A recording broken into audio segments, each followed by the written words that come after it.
This video is made for English and Hindi medium students, so both language is used. English medium students have to keep patience and watch the video till end. I am 100% sure you will understand properly. Welcome students प्रश्नावली 1 तो complete हो गया अध्याय 5 का। अब प्रश्नावली 2 पे जाएंगे, एक्सरसाइज 2।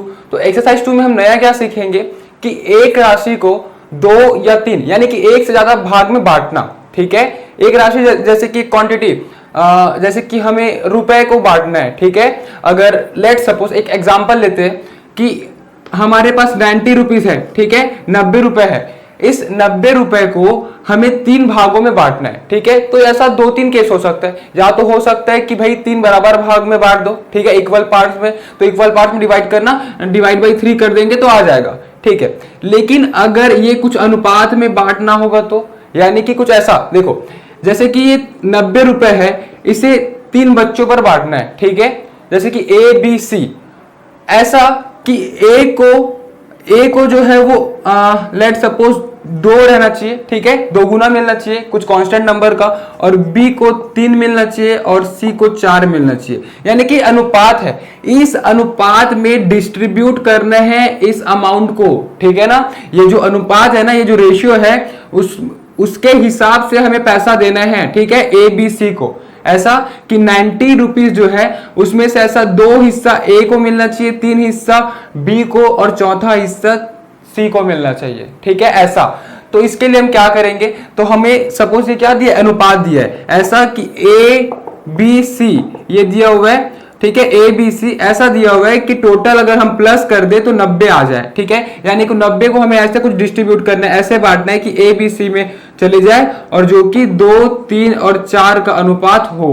ठीक है, तो इस केस में क्या करेंगे, पहला केस क्या था कि तीनों को बराबर बांटना है। अगर तीनों को बराबर बांटना होगा तो सिंपल 3 से डिवाइड कर देंगे, 3 से डिवाइड कर देंगे तो सभी को 30-30 रुपए मिलेगा। ठीक है, लेकिन अगर इस अनुपात में बांटना होगा तो क्या करेंगे, तो देखिए इस केस के लिए हम ये प्रश्नावली में जो प्रश्न आएगा ना उसको पढ़ेंगे। तो क्या करेंगे, सबसे पहले हम ये मानकर चलेंगे, कुछ कांस्टेंट मानकर चलेंगे। ठीक है, यानी कि ए को 2 हिस्सा मिल रहा है, बी को 3 और सी को 4, तो उसको समथिंग कुछ कांस्टेंट मानकर चलेंगे, कुछ अचर। ठीक है, यानी कि के समथिंग के लेकर, तो माना ए को 2 के रुपए मिल रहे हैं। ठीक है, और बी को रुपए 3 के और सी को रुपए 4 के, ऐसा कांस्टेंट लेकर चलना है। ठीक है, तो ए के लिए 2 के ले लिया, बी के लिए 3 के और सी के लिए 4 के, ये कांस्टेंट ले लिया। अब पता कैसे चलेगा, तो ये सभी को प्लस करेंगे। ठीक है, विथ कांस्टेंट, तो क्या होगा, A plus B plus C equals to कितना, 90 रुपीज है। और ए को हम क्या मानकर चले हैं, 2 के, प्लस बी को 3 के और सी को 4 के इक्वल्स टू 90। तो क्या होगा, 4 3 7 7 2 9, ये हो जाएगा 9 के इक्वल्स टू 90। तो के का वैल्यू यहां से मिलेगा 90/9 इक्वल्स टू 10, तो के का वैल्यू 10 मिला। ठीक है, ये कांस्टेंट का वैल्यू है। अब यहां से हमें ए और बी और सी तीनों को कितना रुपए मिलेगा वो क्लियर हो जाएगा। देखो कैसे, ए को कितना मानकर चले थे, 2 के, तो हम यहाँ पे लिखेंगे कि अतः ए बराबर 2 के, तो 2 इंटू के, तो के का वैल्यू कितना है 10, यानी कि 20 रुपए। ठीक है, 20 रुपए मिलेगा। तो ए को 20 रुपए मिलेगा और बी को देख लेते हैं, तो बी इक्वल टू 3 के है, तो 3 इंटू 10 यानी कि 30 रुपीज। ठीक है, और सी को 4 के है, तो 4 इंटू 10 यानी कि 40 रुपीज। अब देखो तीनों को प्लस करोगे तो 90 आ जाएगा। देखो 4 3 7 और 7 2 9 यानी कि 90। ठीक है, 40 और 30 70, 70 और 20 90, तो 90 रुपीज आ गया। तो इस रेशियो, इस अनुपात के हिसाब से डिस्ट्रीब्यूट हो गया। तो ये चीज रहेगा नया जो हम इस प्रश्नावली एक्सरसाइज 2 में सीखेंगे। क्लियर है, ये तो रहा एक्सरसाइज 2 का बेसिक। अब हम इसका पहला प्रश्न करेंगे तो ज्यादा से समझ में आएगा, इसे आप लोग नोट कर लो स्टूडेंट्स। अब आते हैं एक्सरसाइज 2 प्रश्न 2, पहला क्वेश्चन। तो देखिए क्वेश्चन नंबर 1 क्या दिया हुआ है, किसी क्रिकेट मैच में 3 खिलाड़ियों ए बी व सी के रन की संख्या का अनुपात दिया हुआ है। ठीक है, इसमें रेशियो दिया हुआ है 3 क्रिकेटर्स का, जिसका रन का अनुपात दिया है।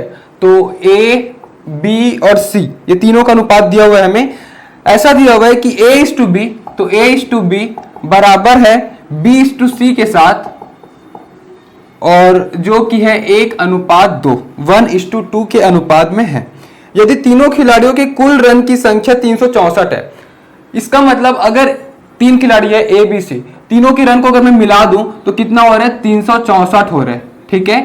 तो 364 ये तीनों खिलाड़ी के रन का टोटल है, ठीक है। क्या बोला गया है, यदि तीनों खिलाड़ी की कुल रनों की संख्या 364 है तो प्रत्येक खिलाड़ी की रन की संख्या क्या होगी। इसका मतलब हमें value of A, value of B, value of C, यानी ए, बी और सी तीनों का मान निकालना होगा। वो कैसे निकाल सकते हैं हम, देखिए सबसे पहले जो ये अनुपात में दिया है ना उसको सही करते हैं। तो ए अनुपात बी, इसको हम क्या लिख सकते हैं, ए अपॉन बी लिख सकते हैं, ठीक है। तो ए अपॉन बी जो कि बराबर है किससे, बी अपॉन सी से, है ना, दोनों बराबर दिया हुआ है। और इस रेशियो को हम अपॉन में लिख सकते हैं, बट्टे में लिख सकते हैं। तो क्या होगा, 1/b बराबर b/c बराबर 1/2। इसका मतलब क्या हुआ, इसका मतलब क्या हुआ कि ये 1/2 है और ये भी 1/2 है। हम इसको ऐसा लिखेंगे, a अपॉन बी सेपरेट कर देते हैं, इसको इससे इक्वेट करते हैं, 1/2 इसका वैल्यू हो गया। अब b upon C is equals to क्या हो जाएगा, 1/2। क्लियर है ना, ये दिया हुआ है। तो a और b का रेशियो दिया था, b और c का रेशियो दिया था। देखिए याद रखिएगा, जब भी अगर 3 क्वांटिटी दिया होगा, ठीक है, 3 या 4 क्वांटिटी दिया होगा जिसमें एक कॉमन क्वांटिटी होगा। कॉमन क्वांटिटी यहाँ पे क्या है, बी। देखिए यहाँ भी बी आ रहा है, यहाँ भी बी आ रहा है, एक a/b, b/c। तो b जो है वो कॉमन है दोनों में। तो जब भी कॉमन रेशियो होगा, ठीक है, 2 या 2 से अधिक में, तो उस कॉमन क्वांटिटी का जो वैल्यू है उसे बराबर करना है, मान को बराबर करना है, इक्वल करना है। कैसे होगा, तो देखिए यहाँ b का वैल्यू 2 है, यहाँ b का वैल्यू 1 है, तो ऐसा तो नहीं हो सकता, है ना। बी एक ही मैच का बात हो रहा है, ठीक है, रन का बात हो रहा है, तो जो वैल्यू बी का यहां होना चाहिए वही वैल्यू यहां भी होना चाहिए, ठीक है। तो ऐसा नहीं दिया हुआ है, तो उसको हम बराबर करेंगे। बराबर कैसे करेंगे, देखिए ए और सी के वैल्यू से कोई फर्क नहीं पड़ना है, क्योंकि यहाँ पे दोनों में कॉमन क्या है, बी। तो बी का वैल्यू को बराबर करना है। तो बी का वैल्यू यहाँ पे 2 है, यहाँ पे 1 है, तो बराबर कैसे होगा, अगर इसमें मैं 2 गुना कर दूं तो बराबर हो जाएगा, क्योंकि 2 एकम 2 और यहाँ पे 2 तो है, ठीक है। अब जो कि बैलेंस करने के लिए यहाँ पे मैं 2 गुना किया हूं तो नीचे भी 2 गुना करना पड़ेगा, ठीक है। तो यहाँ 2 गुना 2/2 कर दूंगा तो 2 एकम 2 हो जाएगा और 2 दूनी 4। अब देखो, अब ये सही हो गया, अब बैलेंस हुआ। देखो a का 1 हो गया, b का 2 और यहां भी b का 2 है, c का 4 हो गया। इसका मतलब मैं अनुपात अब लिख सकता हूं a:b:c। तो a का 1, b का 2, यहां भी 2, ठीक है, और c का 4 इस अनुपात में है। ये हो गया करेक्ट अनुपात। क्लियर है, रेशियो। अब इसके हिसाब से हमें रन निकालना है। तो इसका टोटल दिया 364। मैं आपको बताया हूं कि कैसे, एग्जांपल में भी आपको इंट्रोडक्शन में बताया था कि कैसे हम इसको डिस्ट्रीब्यूट करते हैं। समथिंग कुछ कांस्टेंट लेते हैं, कुछ अचर लेते हैं। तो हम क्या करेंगे, माना ए द्वारा बनाया गया रन, ठीक है, माना ए द्वारा बनाया गया रन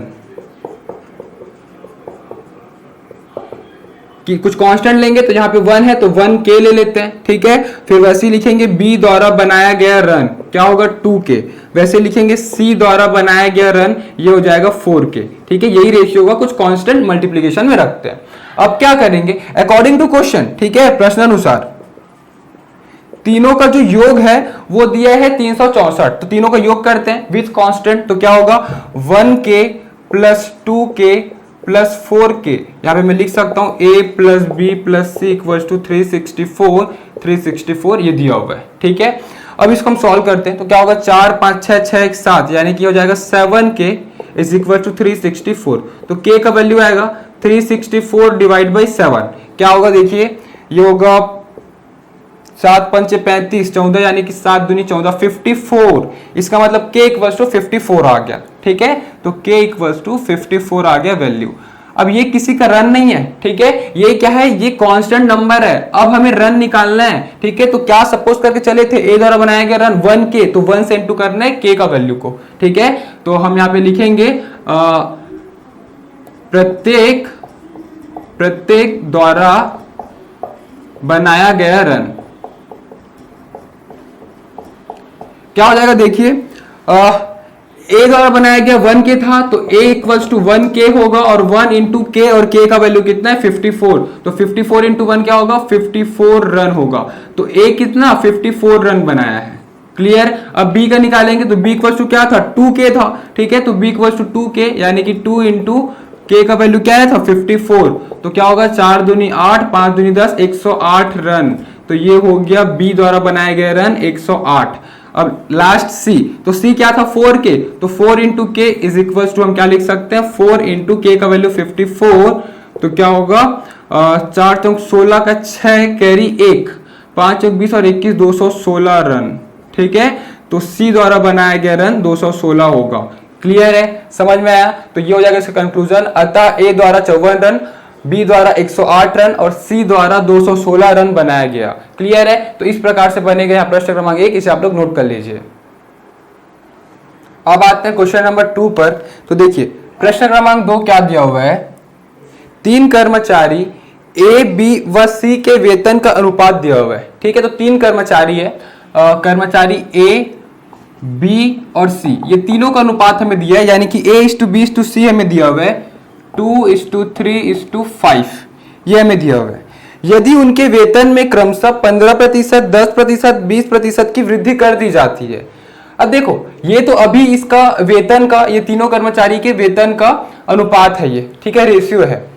अब इसमें अगर ए का 15% और बी का 10% और सी में 20% अगर वृद्धि कर दिया जाता है इसका वेतन में, तो तब उनके वेतन का अनुपात क्या होगा ये बताना है। क्लियर है ना? तो देखिए प्रश्न को समझते हैं। सबसे पहले लेट सपोज अपन एक एग्जांपल लेते हैं, ए बी सी तीनों के केस में है, हम ए के केस में एग्जांपल ले रहे हैं, वहां से आप बी और सी को रिलेट करना। ए का वेतन सपोज अभी 100 रुपए है, ठीक है, एट प्रेजेंट 100 रुपए है, तो ये 2 की जगह यहाँ पे 100 रुपए है, ठीक है, हम ये मानकर चलते हैं। अब इसमें 10% की वृद्धि हो जाए, ठीक है, तो 10% की वृद्धि कितना होगा, तो 100 में 10%, तो 100 का 10% कितना होगा, 10 रुपए ही होगा, ठीक है।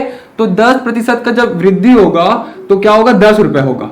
तो नया वेतन कितना आएगा, तो नया वेतन के लिए प्लस करना होगा ना। क्या प्लस करेंगे, जो पुराना वेतन था और जितना उसका वेतन बढ़ा हुआ है, ठीक है, 10% बढ़ा है और 10% 100 का कितना होता है, 10 रुपया होता है। तो 100 रुपए में 10 रुपए जोड़ दिया तो कितना आएगा, 110। अब ये आया इसका न्यू इनकम, ठीक है, नया वेतन। अब इसका हमें अनुपात निकालना है। जैसे कि मैं यहाँ पे ए को रिलेट किया, वैसे ही बी और सी को भी कुछ आएगा, तो उसका हमें अनुपात निकालना है। क्लियर है, समझ में आ रहा है ना? तो क्या करें, देखिए ध्यान से समझिएगा। क्या दिए, ए बी सी तीनों का अनुपात हमें दिया हुआ है, ठीक है। तो हम क्या करेंगे कि माना हमें यह भी नहीं बताया गया है कि अभी पुराने वेतन में कि तीनों के वेतन का योग कितना है, सम ऑफ देयर इनकम्स, ये नहीं बताया गया है। तो हम x ले लेते हैं, ठीक है। तो हम क्या लिखेंगे, माना तीनों के वेतन का योग, तीनों के वेतन का योग, let sum of their incomes B, x ले लेते हैं, ठीक है, x ले लेते हैं सपोज। और हम क्या करेंगे, a का वेतन अनुपात में दिया है 2k ले लेते हैं, ठीक है, और b को 3 में दिया तो 3k ले लेते हैं और c को 5 में दिया तो 5k ले लेते हैं। क्लियर है? अब देखिए, अब हम क्या करते थे कि तीनों के वेतन को प्लस करेंगे और इसको सेटिस्फाई करना चाहिए। तो क्या हो जाएगा, देखो a plus B plus C equals to X, ये होना चाहिए, ठीक है। तीनों का वेतन का योग लिया हूं और a क्या लिया हूं 2k और b क्या 3k और c क्या है 5k इक्वल्स टू एक्स। हमें यहां से k का मान निकालना है, ठीक है, ये k है, ठीक है, k और x थोड़ा एक जैसे दिख रहे हैं, तो ये k है, इधर का x है, ठीक है। तो इसका योग करते हैं, इसको सम करते हैं, क्या होगा, 5 और 3 8 हो जाएगा, 8 और 2 10, तो ये हो जाएगा 10k is equals to x। हमें k का वैल्यू चाहिए, यानी कि कांस्टेंट का वैल्यू चाहिए, क्या होगा x, ये 10 मल्टीप्लीकेशन में इधर आके डिवाइड में हो जाएगा, तो k का वैल्यू आ गया x अपॉन 10। क्लियर है, ये तो k का वैल्यू हो गया। अब हम क्या माने थे, एट प्रेजेंट, अभी, ठीक है, अभी a का जो वेतन कितना था 2k, यानी कि पुराना वेतन बोल सकते हैं, ठीक है, ओल्ड इनकम। तो हम यहाँ पे लिख सकते हैं कि पुराना वेतन, अभी पुराना वेतन का बात हो रहा है, तो पुराना वेतन कितना रहा होगा वो देखते हैं, चेक करते हैं। a का क्या था 2k, तो 2k यानी कि 2 इंटू k, k का वैल्यू क्या है x अपॉन 10, ठीक है, ये हो जाएगा 2x अपॉन 10 a का। वैसे ही b का निकालेंगे, तो b का क्या है 3k, तो क्या होगा 3 इंटू k का वैल्यू क्या है x अपॉन 10, ये हो जाएगा 3x अपॉन 10। वैसे ही c का निकालेंगे, तो c का क्या है 5k is equals to 5 into x upon 10 हो जाएगा, ये हो जाएगा 5x अपॉन 10। क्लियर है ना? तो ये तो हो गया पुराना वेतन। तो पुराना वेतन in the form of x ये आ गया। हमें क्या पूछा गया है, हमें ये बोला गया है कि कुछ प्रतिशत वृद्धि होगा, यानी कि सभी में ए बी और सी तीनों का कुछ प्रतिशत इनकम जो है वो बढ़ेगा और फिर नया इनकम आएगा, ठीक है। तो चेक करते हैं कि क्या क्या बोला गया है। ए के लिए कितना प्रतिशत बोला गया है 15%, तो हम यहाँ पे क्या लिखेंगे, यहाँ पे लिखते हैं कि ए का 15% वृद्धि, ठीक है। तो ए का 15% वृद्धि में कितना आएगा वो चेक कर लेते हैं, ठीक है। तो क्या होगा, ए का 15%, पुराना वेतन कितना है ए का 2x/10, इसका अपने को 15% निकालना होगा, ठीक है। जैसे कि पुराना 100 था, एग्जांपल ये था, उसमें अपन 10% निकाले तो कितना है 10 आया, वैसे ही हमको ये निकालना होगा, ये 10 की जगह ये निकालना होगा, एग्जांपल से रिलेट करो इसको, ठीक है।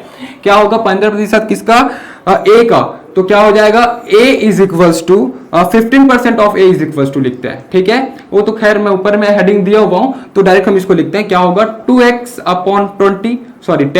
जो कि ओल्ड इनकम था, पुराना वेतन, इसका 15% कैसे निकालेंगे, 15/100 करेंगे, ठीक है, 15/100, तो 15/100 करते हैं तो ये आ जाएगा 15%, कितना होगा 15 दूनी 30, ठीक है। या फिर इसको कैंसिल भी कर सकता हूं मैं, शॉर्ट होगा तो शॉर्ट कर लेंगे, ये 2 एकम 2, ये हो जाएगा 5, ठीक है, 5 दिया 15, ये हो जाएगा 3 गुना x, 3x/100, ठीक है। तो इसको मैं अभी फिलहाल यही रखता हूं, तो 3x/100 क्या है एक्चुअली में, ये ए का 15% है, नया इनकम नहीं है, ये नया इनकम नहीं है। देखिए रिलेट करिए, 100 था पुराना इनकम, जिसमें से 10, ये जो 10 था ना, जो जितना आगे बढ़ेगा, जितना वृद्धि होगा वो चीज है, ये 10 है। लेकिन नया इनकम कैसे होगा, जब प्लस कर दूंगा 100 में 10% प्लस कर दूंगा तो 110 आएगा, तो ये होगा ना नया इनकम। तो यहां पे मुझे नया इनकम निकालना है, समझिए, ठीक है।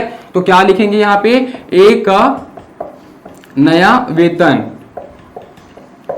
क्या हो जाएगा, पुराना वेतन प्लस इसका 15%, तो क्या होगा, पुराना वेतन कितना था 2x/10 प्लस 15% कितना है 3x/100। अब ये आएगा, देखिए प्लस की तभी तो नया वेतन आया ना, वही चीज यहां पे है, ठीक है। तो क्या होगा, यहां एलसीएम लेंगे तो 100 आएगा, ठीक है, 100 डिवाइड बाई 10, 10 आएगा, 10 इंटू 2 20, ये हो जाएगा 20x plus 100 divide by 100 1, 1 into 3 क्या होगा 3x, तो क्या होगा 20 प्लस 3, ये हो जाएगा 23x/100, ये हो गया ए का नया वेतन, ठीक है। तो ए का नया वेतन, न्यू इनकम ऑफ ए। वैसे ही हम बी के लिए भी निकालेंगे, तो ये तो हो गया ए के लिए। अब यहां पे हम कैलकुलेट करते हैं बी का, अब देखिए बी में कितना प्रतिशत दिया हुआ है वो चेक करते हैं, तो बी के लिए दिया 10% वृद्धि होता है, तो बी का 10% वृद्धि क्या हो जाएगा बी के लिए, तो बी का पुराना इनकम कितना था 3x/10, इसका 10%, तो 10/100, तो क्या हो जाएगा 10 और 10 कैंसल, ये हो गया 3x/100, क्लियर है ना, 10 और 10 कैंसल हो गया और ये हो गया 3x/100, ठीक है। तो ये हो गया बी का 10%। अब नया वेतन निकालना है तो 10% को जोड़ना होगा पुराना इनकम के साथ, तो क्या हो जाएगा, हम यहां पे लिखेंगे बी का नया वेतन, ये हो जाएगा 3x/100 प्लस, अपन एक काम करते हैं, पहले हम इसको लिख लेते हैं, इसका नया वेतन 3x/10 ही था, ठीक है, और इसका जो 10% कितना है 3x/100 आया है, ठीक है। अब इसको कैलकुलेट करते हैं, ये होगा 100 एलसीएम लघुत्तम, ये हो जाएगा 10 डिवाइड बाई 100, ये हो जाएगा 10, 10 इंटू 3 हो जाएगा 30x प्लस 1, 1 इंटू 3 3x, ये हो जाएगा 33x/100, क्लियर है ना। तो बी का नया वेतन आ गया, ठीक है, और ए का नया वेतन आ गया। अब वैसे ही सी का नया वेतन निकालेंगे, फिर उसका रेशियो निकालेंगे, क्लियर है ना। तो यहां तक समझ में आया, इसे आप लोग नोट कर लीजिए, फिर मैं इसे रब करता हूं, उसके बाद आगे का इसका आगे का यहां कंटिन्यू करेंगे, इसको आप लोग नोट कर लीजिए। स्टूडेंट्स आगे कंटिन्यू करते हैं, तो बी का नया वेतन तो आ गया था, अब वैसे ही सी का भी निकालेंगे, तो यहाँ पे लिखता हूं मैं सी का, अब देखना होगा कि कितना प्रतिशत वृद्धि हो रहा है, तो सी के वेतन में 20% की वृद्धि हो रहा है, तो हम यहाँ पे क्या लिखेंगे सी का 20% वृद्धि, ठीक है।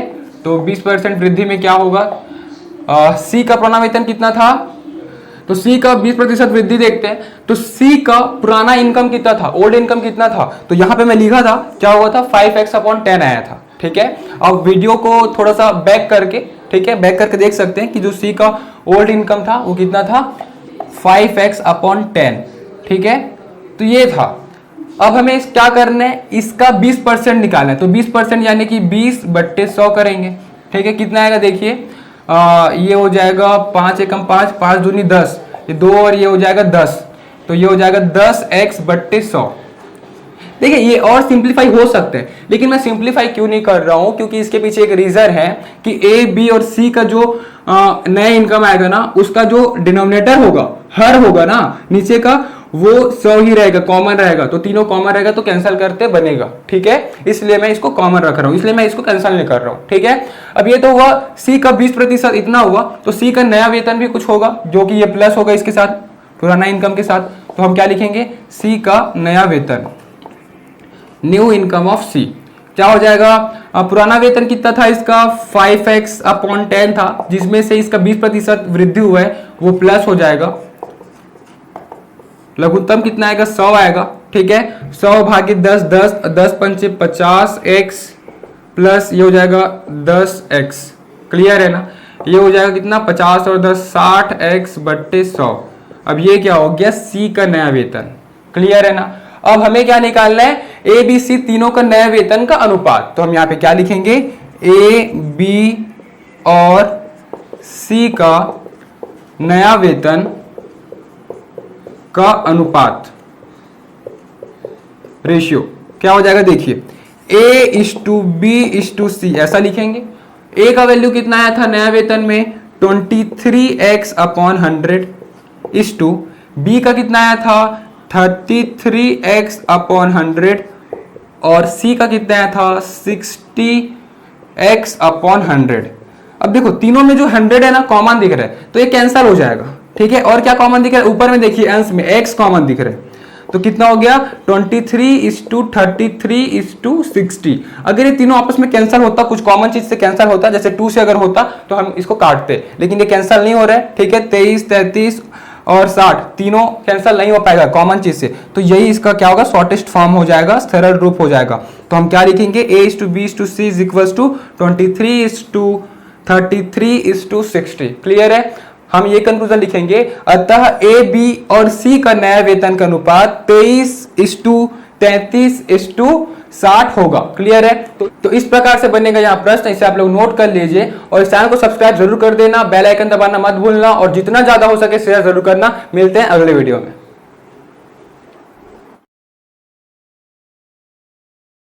इस चैप्टर के नोट्स के लिए नीचे दिए गए डिस्क्रिप्शन बॉक्स पर लिंक दिया गया है, वहां क्लिक करिए और इस चैप्टर के सभी वीडियोस के लिए ऊपर जो प्लेलिस्ट शो हो रहा है वहां क्लिक करिए और हमारे इस चैनल को सब्सक्राइब करने के लिए हमारे चैनल के लोगो पर क्लिक करके इस चैनल को सब्सक्राइब करिए। Thank you.